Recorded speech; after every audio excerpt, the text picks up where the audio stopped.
paz esteja convosco, acompanhantes aqui do canal. Hoje vamos dar continuidade em nosso estudo sobre o dilúvio. Vamos analisar juntos o ato em que Noé solta, respectivamente, um corvo e uma pomba. Essa última é solta por 3 vezes. Na primeira vez, ela não acha repouso. Na segunda, ela traz uma folha de figueira. E no último ato, ela não retorna mais, porque agora a terra estava seca. Então, antes de nós fazermos a leitura, se você não viu os vídeos anteriores, é bem importante para você entender o contexto, o que significa o dilúvio em sua plenitude, como nós falamos, em várias formas ali, em várias camadas, para nós entendermos este relato bíblico. Então é importante que você dê uma olhada nos vídeos anteriores para então você vir aqui para esse vídeo. Então agora, tendo dado esse recado, vamos para a leitura. Gênesis do capítulo 8, a partir do verso 7, diz assim: E soltou um corvo, que saiu, indo e voltando, até que as águas se secaram sobre a terra. Depois soltou uma pomba, a ver se as águas tinham minguado sobre a face da terra. A pomba, porém, não achou repouso para a planta do seu pé e voltou para a arca, porque as águas estavam sobre a face de toda a terra. E ele estendeu a sua mão e tomou-a e meteu consigo na arca. Esperou ainda outros 7 dias e tornou a enviar a pomba para fora da arca. E a pomba voltou a ele sobre a tarde, e eis, arrancada, uma folha de oliveira no seu bico. E conheceu Noé que as águas tinham minguado sobre a terra. Então esperou ainda outros 7 dias e enviou fora a pomba. Mas esta não tornou mais a ele. Aconteceu que, no ano 601 do primeiro mês, no primeiro dia do mês, as águas se secaram sobre a face da terra. Então Noé tirou a cobertura da arca e olhou, e eis que toda a face da terra estava enxuta. E no segundo mês, aos 27 dias do mês, a terra estava seca. Então aqui nós temos alguns números muito importantes. A questão primeiramente do número 3, que é a quantidade de vezes que a pomba é solta por Noé. Então, para você entender no número 3, nós temos um vídeo dedicado somente à questão dos números. Importante você entender lá a questão do número 3. Até nós não lemos aqui o verso 6 desse capítulo 8, mas fala que após 40 dias, Noé soltou um corvo. Então o número 40 também, muito importante você entender, para aí nós chegarmos aqui neste momento. A primeira questão para a gente analisar é a questão que o corvo fica indo e voltando até que as águas se sequem. Porém a pomba não, ela retornava ao braço de Noé, e aí, depois de 7 dias ela era solta novamente. O número 7 aqui é muito importante. Se você não viu os outros vídeos, reforço, ainda não sabe a simbologia por detrás do número 7, eu aconselho a vê-los lá, para você ter um entendimento ampliado. Veja que a pomba retornava para a arca. E até no texto bíblico, a gente vê que muitos associam a pomba ao Espírito Santo. Se criou até ídolo, a imagem da pomba, por uma distorção de alguns fatos, até por uma leitura corrida ali nos textos do Novo Testamento, onde dizem os textos que o Espírito desceu sobre Jesus em forma corpórea de uma pomba, então ela tinha um formato de uma pomba, se lembrava de uma pomba, É claro, isso não tira a importância da simbologia para nós, da questão da pomba, ela está diretamente ligada ao Eterno, uma vez que o Espírito Santo é o próprio Eterno, em sua vontade, em suas qualidades, para com o homem. Então, isso não descarta essa importância, porém a gente não pode pegar esta questão e torná-la uma forma de idolatria. Então, tem significado interessante na pomba, que nós vemos ela em forma corpórea do próprio Espírito Santo. E até o escritor nos Salmos diz assim, no Salmo 65, verso 6. Pelo que disse, a quem me dera asas como de pomba, voaria e estaria em descanso. Então, aí um outro apontamento da questão da pomba, como algo que se eleva aos céus, então ela voa e encontra descanso. Então a gente vê também uma leitura mais profunda, o descanso do Eterno, que é ali o Shabat, o 7º milênio do reino de Cristo, relacionado à pomba mais uma vez, onde o voo da pomba encontra o descanso. Então, observa primeiramente aqui, vamos observar, que a pomba sai a primeira vez, porém as águas do juízo ainda estavam sobre a terra, elas não haviam deixado a terra. Nós comentamos sobre a questão das águas de juízo ou misericórdia, também nos vídeos anteriores. Ou seja, o Eterno estendeu uma aliança para resgatar a humanidade.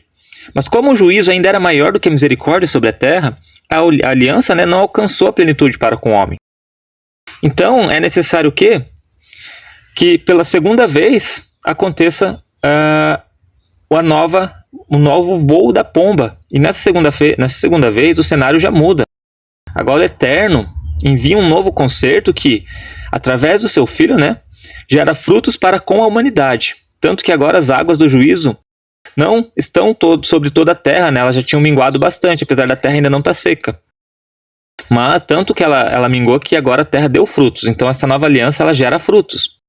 Só que também ela ainda não estava seca, né, em sua plenitude, apesar de ter gerado os frutos. Simbolizando claramente, né, primeiro, esse pacto com toda a humanidade agora, com todo homem que crê, todo homem que busca o Eterno, né? E essa aliança perfeita, ela conclui também uma remissão perfeita e completa. Porém, ela não iria se cumprir naquele momento. Por isso que a pomba volta, mas o fruto está com ela. Tanto que na terceira vez agora, né, o juízo de Deus se concretizou sobre a terra, ela está seca, e a pomba não retorna mais. Então essa, agora, é a plenitude da aliança, do reino de paz e, consequentemente, o reino eterno. Por isso que agora as águas estão secas sobre a face da terra, e a terra agora dá frutos, né?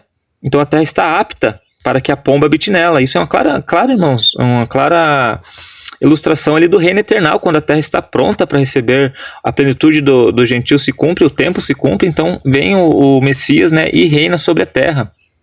Então a pomba agora ela acha seu pouso na terra, ela não só traz os frutos, ela só não gera frutos, mas ela retorna para a terra, né, ela sai da arca, em outras palavras, e agora ela não retorna mais. E veja aqui um número interessante, irmãos, que as águas se secam aos 27 dias do mês, que é o mês segundo. Então diz lá o texto que se secaram no segundo mês aos 27 dias do mês. Então vamos lá. No segundo mês nós temos o número 2. 27 nós temos 2 mais 7, que dá 9. Então 9 mais 2, agora nós temos o número 11. Onde, como nós falamos, Deus é um, ele é simbolizado pelo número 1, porque ele é tudo em todos, né? Dele vem tudo. E a plenitude do 1, o 11, né, que é em seu expoente máximo, maior, agora Deus é em tudo em todos, de maneira literal, em seu reino, através do seu Filho, consequentemente, o reino eternal. Agora o corvo, no início, é o oposto da pomba, aqui nessa narrativa. O corvo é um estado em que o primeiro homem se tornou após o pecado. E ele, por mais que quisesse entrar na arca novamente, quando ele sai, né, quando o homem é criado por Deus, ele sai do eterno. Então o corvo já simboliza um animal imundo, né? Então ele não consegue voltar para a arca. Então ele voava sobre a face da terra até que ela se secasse. Então o homem quer escapar do juízo e retornar para dentro da arca, que nós já falamos que é o concerto de Deus para com o homem, simbolizando a igreja, o próprio Cristo, né? Que é uma outra parte da narrativa. Lembrando que essa narrativa ela é muito extensa, ela traz muitas simbologias e muitos recados para nós. Então não é à toa que Deus escreveu com tantos detalhes os dias do mês, a questão do corvo e a pomba sair 3 vezes a cada 7 dias, irmãos. Isso não é à toa, não é somente um relato histórico ali do povo judeu da época. Não é só isso, irmãos, é claramente uma mensagem muito mais profunda. Então você vê que o corvo ele não consegue encontrar repouso sobre a terra, né? Porque justamente o homem é corruptível, então seu momento aqui na terra ele é momentâneo para que ele reencontre o eterno e escape do juízo, né? Porém o corvo, simbolizando o primeiro estado do homem, ele não consegue voltar a Deus.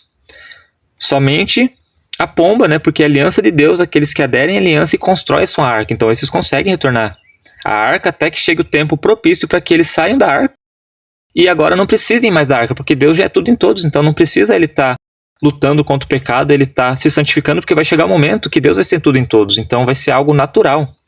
Então esse aí é a questão do corvo, que o homem, né, primeiro homem era terrestre, o segundo homem era espiritual, então aí simbolizando, né, a questão da pomba e do corvo também. Não estou dizendo que a pomba representa um homem, né? Espero que os irmãos estejam entendendo aqui a leitura, que se não fosse a aliança de Deus para com o homem através do segundo Adão, nenhum homem poderia entrar na arca.